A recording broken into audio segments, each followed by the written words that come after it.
Here is a little amphipod or scud swimming amongst hydrozoa and sponges. Scuds are small crustaceans. This scud is looking for food in the sand. Small crustaceans are very important scavengers, recycling detritus back into the food chain. Shrimps are another important group of small crustaceans.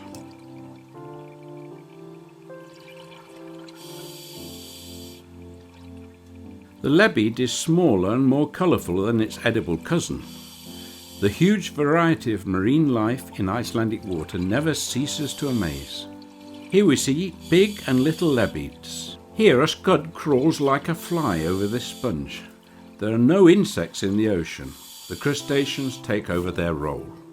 Crustaceans are a large family of arthropods with over 67,000 species, including crabs, lobsters, crayfish, shrimp, krill and barnacles. Here, a little scud can just be detected, and we can also see the tentacles of a brittle star that is resting on the seabed.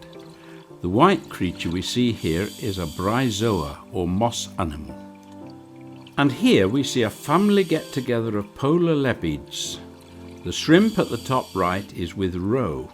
Crustaceans live mostly either in fresh water or in the sea, but a few species are also landlubbers. Usually lobsters and crabs spring to mind, but these species are few compared to the vast numbers of small crustaceans teeming the oceans. We can also find the fry of larger species like the common hermit crab. This big white creature is a Nudibranch, which is a species of sea slug, and below is a small mysid or opossum shrimp.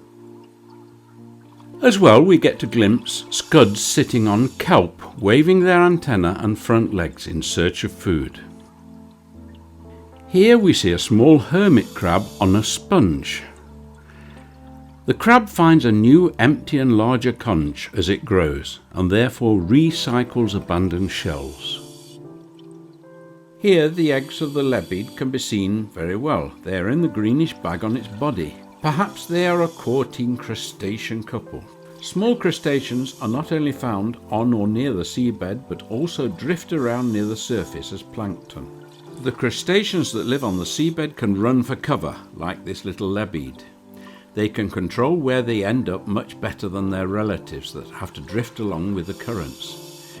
This is particularly true of krill, which is a type of zooplankton which can be stranded on the shore in millions in rough weather.